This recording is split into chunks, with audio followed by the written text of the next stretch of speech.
சின்ன மருமகள் 4 எபிசோடில் நம்ம தமிழ்செல்வி சொன்ன மாதிரியே போஸு எல்லா வேலையுமே செய்கிறாரு. அதை பார்த்த ஈஸ்வரிக்கு சுத்தமாக ஏற்றுக்கவே முடியல. இந்த தமிழ்செல்வி வேற போஸை ஒரு அடிமை மாதிரி பயன்படுத்திகிட்டு இருக்கா.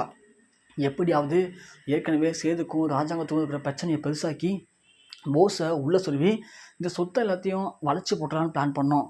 ஆனால் இந்த தமிழ்செல்வி குறுக்க பூந்து காரியத்தையே கெடுத்துட்டா. இனிமேலும் அவளை சும்மா விட்டோம் அப்படின்னா கண்டிப்பாக போஸால் இனிமேல் எந்த ஜென்மத்துலேயும் சொத்தை ஆள முடியாது. ஏதாவது ஒன்று பண்ணியே ஆகணுமே நினச்சிட்டு இருக்கும்போது அந்த கேஷியர் சொன்ன விஷயம் ஈஸ்வரிக்கு ஞாபகத்து வருது. அந்த தமிழ்செல்வி ஹோட்டலை ஆரம்பித்து வச்சதே சேதுதானா. இந்த விஷயத்த ராஜாங்கத்தில் சொல்லிட்டோம் அப்படின்னா கண்டிப்பாக பிரச்சனை பெருசாகும். ஆனால் நாம தான் சொல்லணும்னு தெரிஞ்சால் கண்டிப்பாக தமிழ்செல்வி போய் ராஜாங்கத்திட்ட போஸ் பண்ண விஷயத்த சொல்லிடுவா. அதை மட்டும் மாமாவுக்கு தெரிஞ்சுது அப்படின்னா போஸ் பண்ண விஷயத்தை விட சேது பண்ண விஷயம் கம்மி தான் அப்படின்னு சொல்லி சேது மேலே எல்லா பழியும் போட்டு இந்த விஷயத்த அப்படியே அமுக்கி வச்சுருவாங்க. அப்புறம் வேஸ்ட்டாக போயிடும். ஆனால் இந்த விஷயம் மட்டும் மாமாவுக்கு கரெக்டான இடத்துல தெரிஞ்சுது அப்படின்னா கண்டிப்பாக சேதுவை இந்த வீட்டை விட்டு அடித்து துரத்திடுவார் மாமா. அப்புறம் அந்த வீட்டில் நம்ம பிள்ளைக்கு எதிராக யாருமே இருக்க மாட்டாங்க. இந்த ஒட்டுமொத்த சொத்து நமக்கே கிடச்ச சித்ரா அப்படின்னு சொல்லி ஈஸ்வரி பேசிகிட்டு இருக்காங்க.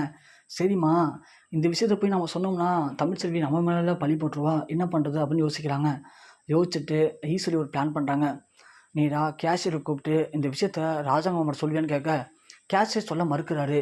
என்னால் முடியாதுமா, நான் தான் சொன்னேன்னு தெரிஞ்சா சேது என்னை உயிரோட கொண்டு போட்டுருவார் அப்படின்னு சொல்ல உடனே ஈஸ்வரி சொல்கிறாங்க, இப்போ இந்த நீ சொன்ன விஷயத்த நான் ரெக்கார்ட் பண்ணி வச்சுருக்கேன்.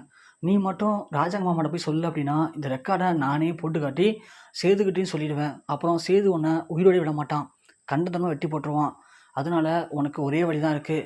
யதார்த்தமாக சொல்கிற மாதிரி நீ சொல்லிவிடு. அப்போது சேதுக்கு உன்னால் இந்த பிரச்சனை இருக்காது. இல்லைனா உன் வேலையை போய்டும் பார்த்துக்கோ அப்படின்னு சொல்லி ஈஸ்வரி அந்த கேஷியரை மிரட்டுறாங்க. கேஷியரும் ஒரு வழி இல்லாமல் ஈஸ்வரி சொல்கிற விஷயத்துக்கு ஒத்துக்கிறாரு. வீட்டில் திடீர்னு ராஜாங்கம் வரப்போ சமைக்காமல் எல்லாமே இருக்காங்க. ராஜாங்கம் குடிச்சிட்டு சாப்பிட வரும்போது டேபிளில் ஒன்றுமே இல்லை. ஈஸ்வரியை கூப்பிட்டு கேட்குறாரு. ஈஸ்வரி ஒன்றே உடம்பு முடியல மாமா, அதான் சமைக்கலை. ஆனால் அதுக்கு பதிலாக ஹோட்டலில் ஆர்டர் பண்ணியிருக்கோம், அதை மட்டும் நீ ஒரு நாள் அட்ஜஸ்ட் பண்ணி சாப்பிட்ருங்க மாமான்னு சொல்ல சரிம்மா எடுத்துருவாங்கன்னு சொல்கிறாங்க. நேராக ஈஸ்வரி டிஃபன் எடுத்து வைக்கிறாங்க. இட்லி வைக்கும்போதே ராஜாங்கம் கேட்குறாரு, என்னம்மா இட்லிலாம் பார்க்கும்போது இது வீட்டில் செஞ்ச மாதிரியே இருக்குன்னு சொல்ல இல்லை மாமா இது ஹோட்டலில் வாங்கினா தான் மாமான்னு சொல்கிறாங்க.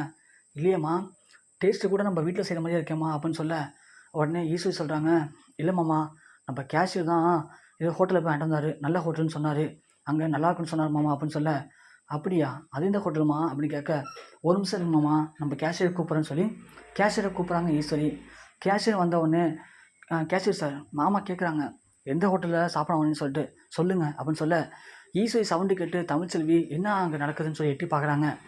எட்டி பார்க்கும்போது கேஷியர் நிற்கிறத பார்த்து தமிழ்செல்விக்கு ஒரே பயமாக இருக்குது. ஒருவேளை சேது ஹோட்டல் விஷயமா இந்த கேஷியர் மாமா பார்க்க வந்திருப்பாரோ அப்படிங்கிற மாதிரி பயந்து போய் நிற்கிறாங்க. கரெக்டாக அதே நேரத்தில் கேஷியர் ராஜாங்கத்தை சொல்கிறாரு, ஐயா இது நம்ம தமிழ்செல்வி ஹோட்டல் இருக்கு ஐயா, அங்கேருந்து தான் வாங்கிட்டு வந்தேன் அப்படின்னு சொல்லுவேன். அப்படியா, ரொம்ப நல்லா தான் இருக்குது சாப்பாடு அப்படின்னு சொல்கிறாங்க. ஆமாங்க ஐயா, நம்ம எலெக்ஷன் பிரச்சாரத்துக்கு கூட எல்லாருக்குமே சாப்பாடு அங்கே தான் வாங்கி கொடுத்துட்ருக்கேன், எல்லாருமே ரொம்ப அற்புதமாக இருக்கான்னு சொன்னாங்க ஐயா அப்படின்னு சொல்ல ஓ அப்படியாப்பா சூப்பர்ப்பா அப்படின்னு சொல்கிறாங்க.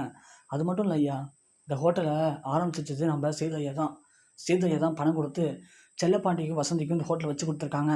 அதனாலேயே நிறைய பேர் போய் இந்த ஹோட்டலில் நம்பி சாப்பிட்றாங்க ஐயா, நல்லாவே வியாபாரம் போகுது ஐயா அப்படின்னு சொல்ல ராஜாங்கத்துக்கு ஒன்றே சொல்லுன்னு ஏறுது. என்ன சொன்னீங்க, சேது ஆரம்பிச்சிச்சானா அப்படின்னு சொல்ல ஆமாம் ஐயா, நம்ம சேது ஐயா தான் பணம் கொடுத்து அந்த செல்லப்பாண்டிக்கும் வசந்திக்கும் இந்த ஹோட்டலை ஆரம்பிச்சிச்சாங்க ஐயா அப்படின்னு சொல்லவும் ராஜாங்கத்துக்கு சொல்லுன்னு ஏறுது. என்ன சொல்கிறீங்க கேஷியர் அப்படின்னு சொல்ல ஆமாயான்னு உண்மையை சொல்கிறாரு. உடனே சன்னியாசியை கூப்பிட்டு ராஜாங்கம் சேதுவை ஒன்று வீட்டுக்கு வர சொல்லு அப்படின்னு சொல்ல சன்னியாசி ஒன்று சேதுவை அப்பா கூப்பிட்டாருப்பா உடனே கிளம்பி வீட்டுக்கு வான்னு சொல்கிறாங்க. சேதும் ஆசாசியாக வராரு. நம்ம அப்பா நம்மளை கூப்பிட்ருக்காரு பேச போகிறாரு போல அப்படின்னு சொல்லி ஓடி வராரு. வந்த உடனே அப்பா சொல்லுங்கப்பா அப்படின்னு கேட்க சன்னியாசி உடனே சேது இது மாதிரி தமிழ்செல்வி அப்பா அம்மாவுக்கு நீ ஹோட்டல் வச்சு கொடுத்தியாப்பா அப்படின்னு கேட்க சேதுவால் ஒன்றுமே பேச முடியல. உடனே சேது அப்பா அது கேட்டது மட்டும் பதில் சொல்லு சன்னியாசி அவனை அப்படின்னு சொல்லவும் அப்பா அதெல்லாம் அந்த பிரச்சனை வரதுக்கு முன்னாடி பண்ணதுப்பா, தெரிஞ்சு பண்ணலப்பா, அப்போ ஏதோ ஒரு இதில் பண்ணிட்டப்பான்னு சொல்ல இந்த குடும்பத்தில் இது வரைக்கும் என் பேச்சை மீறி யாருமே எதுவுமே பண்ணதில்லை. ஆனால் புல்லுன்னு சொல்லி இவன் மேலே இம்போட்டு பாசம் வச்சுருந்தேன். ஆனால் அந்த பாசத்தை சல்லி பைசாவுக்கு மதிக்காமல் என்னை ரொம்பவுமே அசிங்கப்படுத்திட்டான். என்ன அசிங்கப்படுத்தணுன்னே எல்லாத்தையும் பண்ணிகிட்ருக்கான். இவன் எனக்கு புள்ளையா? இவன் இனிமேல் எனக்கு புள்ளையே கிடையாது. இவன் முகத்தில் முழிக்கிறத நான் பாவம்னு நினைக்கிறேன். இனிமேல் இதோட எல்லாம் முடிஞ்சு போச்சு. இவன் எனக்கு புள்ளையும் கிடையாது. நான் அவனுக்கு அப்பனும் கிடையாது. இனிமேல் அவனை என் முகத்தில் முழிக்குவான்னு சொல்லு சன்னியாசி அப்படின்னு சொல்லி துண்டை தூக்கி கீழே எறிஞ்சிட்டு போகிறாரு ராஜாங்கம். அதை பார்த்துட்டு நம்ம சேதுவால் ஒன்றுமே பேச முடியாமல் கதறி அழுகுறாரு. எவ்வளவோ எல்லோரும் ஓடி போய் அவங்க அம்மாவும் அப்பத்தாவும் சமாதானப்படுத்த ட்ரை பண்ணுறாங்க.